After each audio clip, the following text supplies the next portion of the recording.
Hey, good morning, everybody. Welcome to ShortSalePowerHour.com.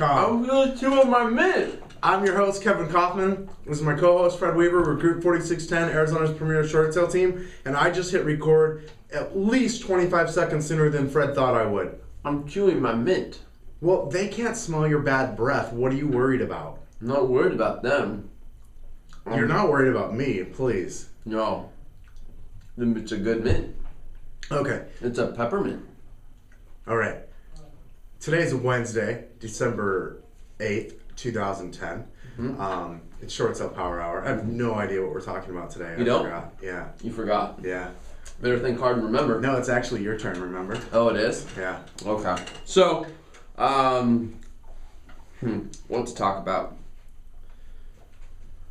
I don't know. What do you guys want to talk about? They've got nothing. Come on, you guys. What the heck?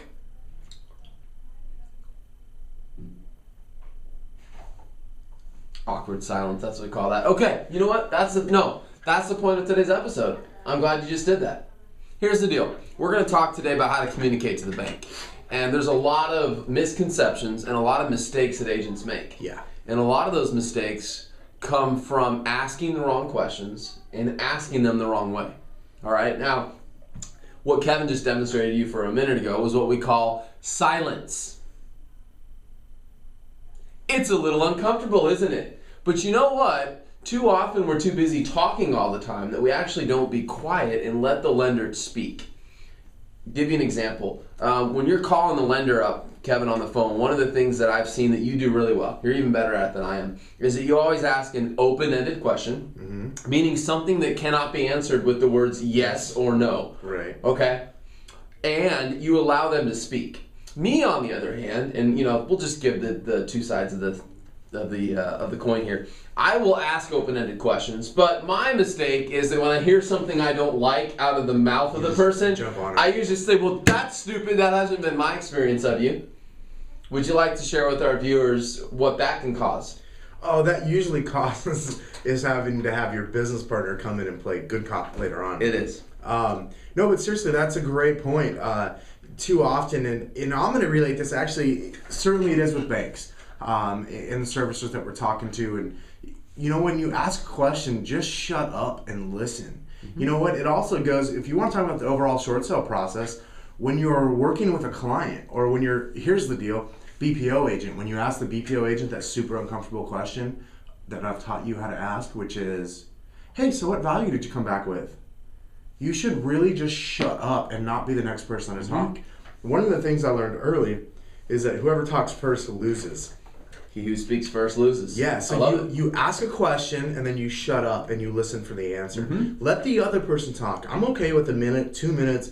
I'm okay with 3 minutes of awkward silence. I will sit there. To control myself, I will actually press the mute button on my phone so they can't hear me wanting to talk. Well, let me give you an example. Now, there's a couple tips here. Number one, we're saying ask open-ended questions. Open-ended questions are questions that cannot be answered with yes or no. There's another strategy, which is after you ask those questions, though, to be quiet, shut up, and listen.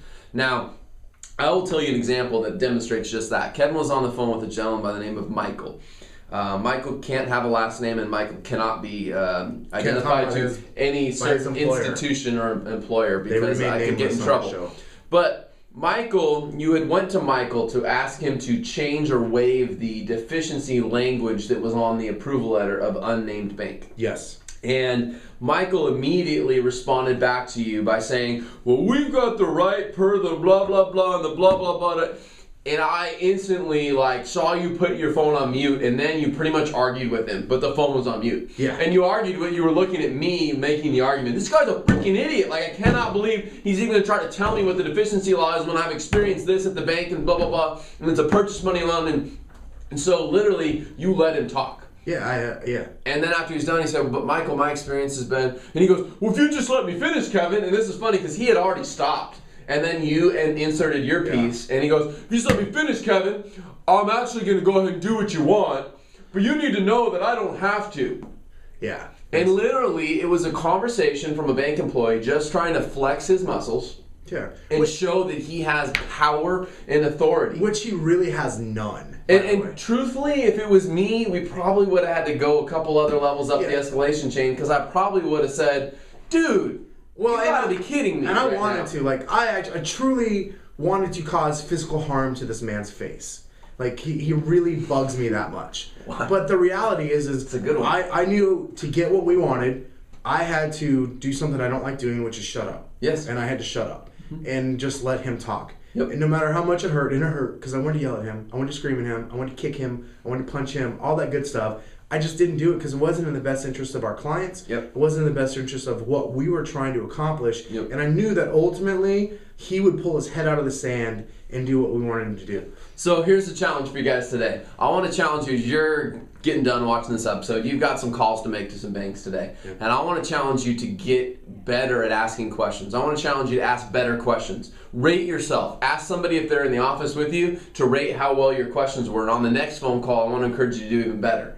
And then I want to encourage you, when you get to that phone call, it might be this week, it might be next week, but you get to that phone call where somebody at the bank is flexing their muscles and literally just trying to show you that they don't have to do what you want them to do. I want you to bite your tongue and just let them get it out. And then when they're finished, say, are you done? Or I wanted to say something else, but I wanted to make sure I'm not interrupting you. Absolutely. In the softest, kindest voice you can. And then you can go ahead and make your point in another soft way. It sounds silly, it sounds ridiculous, But it's it is, effective. but it's effective. And that's what we want to share with you today. Absolutely is So, effective. Before we wrap it up, oh, I thought we were going to have a silent cheer at the end. That's why I stopped talking. no, but before we wrap it up, Oh, we have okay. a silent chair.